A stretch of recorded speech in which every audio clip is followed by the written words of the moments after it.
جب کولمبس کے جہاز نئی دنیا کے ساحلوں پر اترے تو مقامی لوگوں کو، نیٹو امریکنز کو لگا جیسے آسمان سے کوئی نئی چیز زمین پر آ گئی ہے۔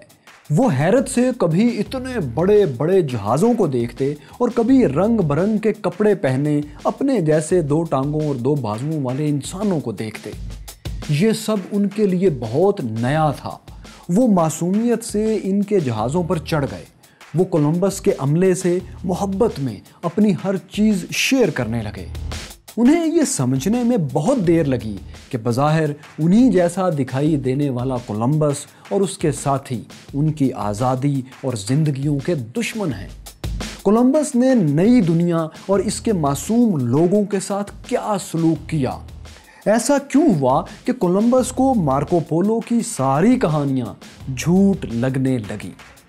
میں ہوں فیصل وڑائچ اور دیکھو سنو جانو کی ہسٹری آف امریکہ میں تیسری قسط میں ہم آپ کو یہی سب دکھائیں گے۔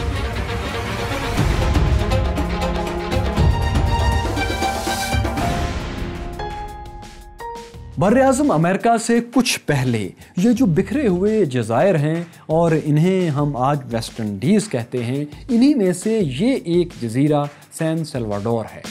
یہ وہ تاریخی جزیرہ ہے جس پر 12 اکتوبر 1492 کی صبح کولمبس کے جہاز نے لینڈ کیا تھا۔ سین سلواڈور 21 کلومیٹر لمبا اور 8 کلومیٹر چوڑا چھوٹا سا جزیرہ ہے۔ نیٹو امریکنز اس جزیرے کو گواناہانی کہتے تھے۔ یہ نام چھپکلی جیسے ایک جانور اگوانا کے نام پر رکھا گیا تھا جو اب اس جزیرے سے ناپید ہو چکا ہے، ختم ہو چکا ہے۔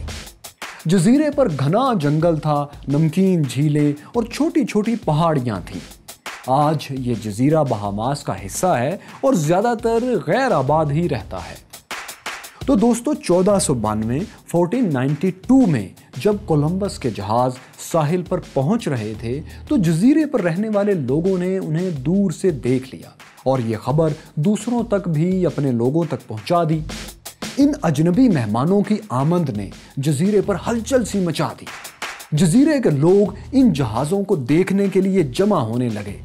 ان میں سے کچھ سمندر میں کودے اور چند ایک جہازوں پر بھی چڑھ کر بیٹھ گئے۔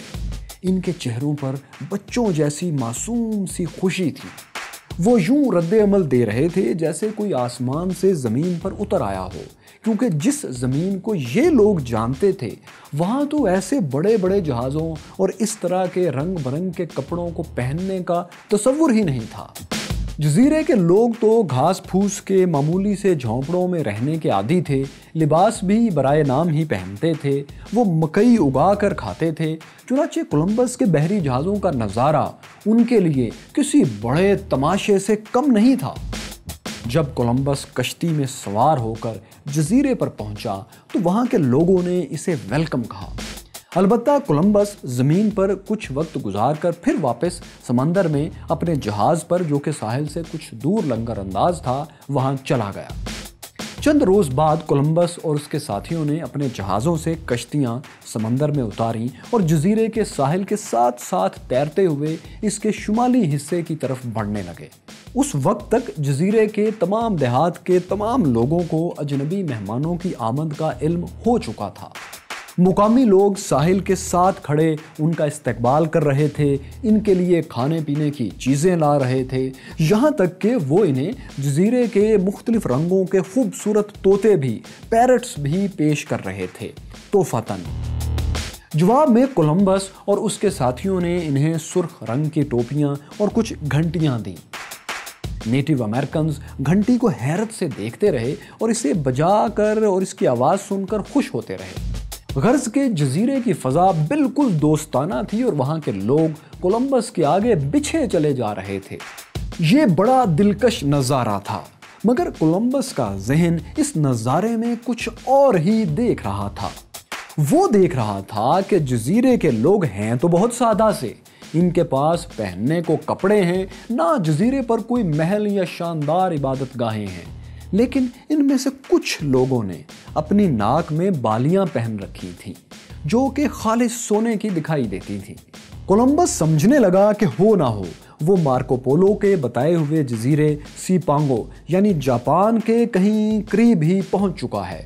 مارکو پولو نے لکھا تھا کہ سی پانگو کے قریب جزیروں کا ایک چھوٹا سا گروپ موجود ہے اور کولمبس نے یہ پورا سفرنامہ پڑھ رکھا تھا، باقی اس وقت کے یورپی نوجوانوں کی طرح، بلکہ اسی سفرنامے کی بنیاد پر ہی تو اس نے جاپان اور چین تک کا یہ مغربی روٹ دریافت کرنے کا مشن شروع کیا تھا۔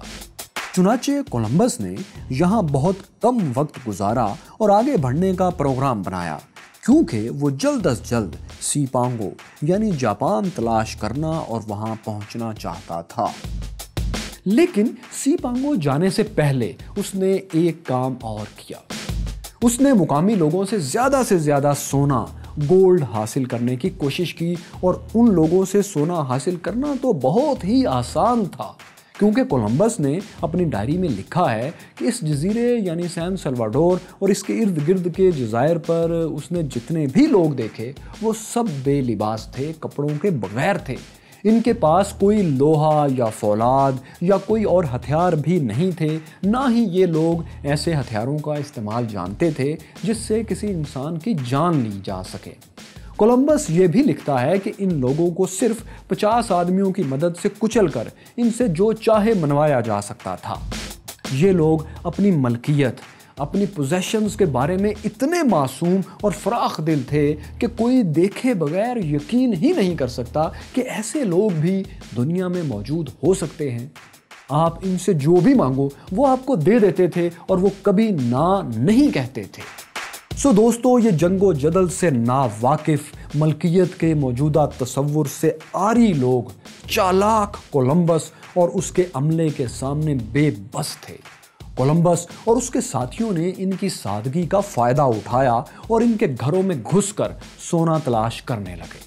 وہ گھروں میں سامان کو الٹ پلٹ دیتے اور سونا ڈھونڈتے رہتے۔ نیٹو امریکنز اپنے گھروں کا یہ حشر دیکھ رہے تھے، لیکن پھر بھی سمجھ نہیں رہے تھے کہ یہ لوگ آخر چاہتے کیا ہیں، بلکہ وہ انہیں مسلسل ویلکم ہی کہتے جا رہے تھے۔ جب کچھ دن کی مغز ماری کے بعد کولمبس کو یقین ہو گیا کہ یہاں چند بالیوں کے سوا کوئی سونا نہیں ہے، تو اس نے مزید آگے سی پانگو یعنی جاپان جانے کا فیصلہ کیا۔ اس نے جزیرے سے کچھ لوگوں کو پکڑ کر زبردستی اپنے جہاز پر قید کر لیا۔ مقصد کولمبس کا یہ تھا کہ انہیں تھوڑی بہت اپنی زبان سکھا کر گائیڈ کا کام لیا جائے اور ان کی مدد سے ان چھوٹے چھوٹے جزائر کے پیچھے، جیسا کہ مارکو پولو نے لکھا تھا، سی پانگو اور چین پہنچا جائے۔ اب سی پانگو اور چین تو وہاں تھے ہی نہیں۔ کولمبس کے گائیڈز نے تو کبھی سی پانگو اور چین کا نام بھی نہیں سنا تھا۔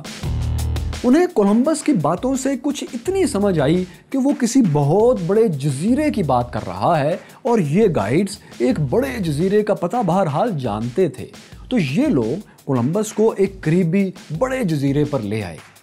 یہ وہ جگہ تھی جہاں آج کیوبا کا ملک آباد ہے۔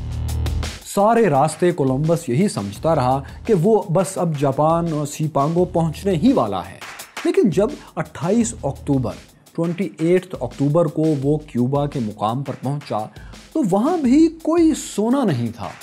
وہ سمجھنے لگا شاید وہ کیتھے یعنی چین پہنچ گیا ہے۔ اب وہ کیوبا میں چین کے شاندار شہر تلاش کرتا رہا جن کے قصے اس نے مارکو پولو کے سفرنامے میں پڑھ رکھے تھے، مگر جلد ہی ثابت ہو گیا کہ یہ علاقہ تو چین بھی نہیں ہے، یعنی ابھی چین نہیں آیا اس کے خیال میں۔ اب یہ نہ چین تھا، نہ جاپان، اور نہ یہاں سونے کے محلات تھے، بس لوگوں کے ناک اور کانوں میں کہیں کہیں سونے کی بالیاں سی تھیں۔ کولمبس یہ سب دیکھ کر حیران و پریشان تھا کہ یا خدا، یہ ماجرا کیا ہے؟ کیا مارکو پولو نے اپنے سفرناموں میں جھوٹ لکھا ہے کہ یہاں سونا ہی سونا تھا؟ فرسٹریٹ ہو کر، مایوس ہو کر کولمبس نے 5 دسمبر کو اپنی طرف سے چین کے ایک مشہور شہر کی تلاش شروع کر دی جسے یورپ میں زیتون کے نام سے جانا جاتا تھا اور جو اب کوانزو کہلاتا ہے۔ جب کولمبس کے جہاز کیوبا کے ساحل کے ساتھ سفر کر رہے تھے تو ہوا ان کے مخالف سمت میں چلنے لگی اور انہیں کیوبا سے تقریباً 100 کلومیٹر دور ایک اور جزیرے پر لے گئی۔ اس جزیرے کو اس کے باشندے ایتی کہتے تھے۔ 6 دسمبر کو کولمبس اس جزیرے پر پہنچا۔ اس نے اس جزیرے کو ہسپینیولا کا نام دیا۔ آج بھی یہ جزیرہ اسی نام سے جانا جاتا ہے۔ کولمبس کی ہسپینولا پر لینڈنگ کے بعد نیٹو امریکنز کی تباہی کی وہ خوفناک داستان شروع ہوئی جس سے آج کچھ مورخین، کچھ ہسٹورینز امریکن ہولوکاسٹ کا نام بھی دیتے ہیں، یعنی امریکنز کی، نیٹو امریکنز کی نسل کشی۔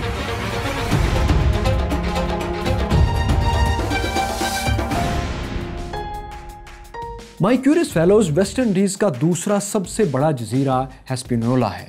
اس جزیرے پر آج تو ڈومینک ریپبلک اور ہیٹی نام کے 2 ملک موجود ہیں، مگر کولمبس جب یہاں پہنچا تو تب اس جزیرے پر ملکوں کی یہ تقسیم نہیں تھی، اور یہاں بھی اراواک نسل کے کچھ لوگ رہتے تھے، بلکہ ان کی تعداد تو 80 لاکھ تک پہنچی ہوئی تھی۔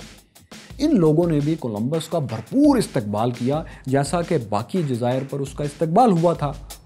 اس جزیرے کو دیکھ کر کولمبس کو لگا کہ یا تو وہ سیپانگو پہنچ گیا ہے یا پھر کسی ایسے جزیرے پر جہاں بڑی مقدار میں سونا موجود ہے وہاں پہنچ گیا ہے۔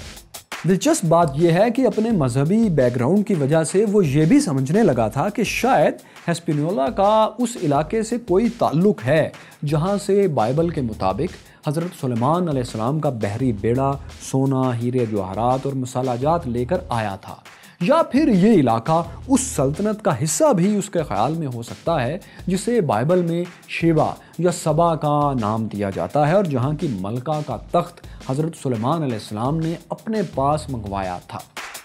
اب دوستو، حضرت سلیمان کی سلطنت تو فلسطین میں تھی، اور کہاں فلسطین اور کہاں ہسپینولا۔ یہ سلطنت سبا والا آئیڈیا اسے کیسے آیا؟ اس بارے میں یہی کہا جا سکتا ہے کہ کولمبس کو یقین تھا کہ بائبل کی کہانیوں سے باہر کوئی اجنبی دنیا ایگزسٹ ہی نہیں کرتی، موجود ہی نہیں۔ تو اب بائبل کی کہانیوں کی بنیاد پر کولمبس یہی سمجھ رہا تھا کہ ہو نہ ہو ہسپینولا سونے سے مالا مال ضرور ہونا چاہیے۔ اس یقین کی ایک وجہ یہ تھی کہ کولمبس اور اس کے ساتھیوں نے ہسپینولا کے دریاؤں میں سونے کے چھوٹے چھوٹے چمکتے ہوئے ذرات دیکھے تھے۔ مزید برا یہ ہوا کہ ہسپینولا میں ایک سردار نے کولمبس کو سونے کا بنا ہوا ایک ماسک بھی تحفے میں پیش کر دیا۔ اب تو کولمبس کے صبر کا پیمانہ لبریز ہو گیا۔ وہ سمجھنے لگا کہ مقامی لوگ سونے کے بارے میں جانتے تو ہیں لیکن اسے بتا نہیں رہے۔ حالانکہ اس جزیرے پر اتنا سونا نہیں تھا، جو تھا وہ صرف دریاؤں اور ندیوں کی ریت میں تھوڑا بہت چھپا ہوا تھا۔ دلچسپ بات یہ ہے کہ آج کا ہسپینولا معدنی ذخائر یعنی منرل سے مالا مال جزیرہ ثابت ہوا ہے۔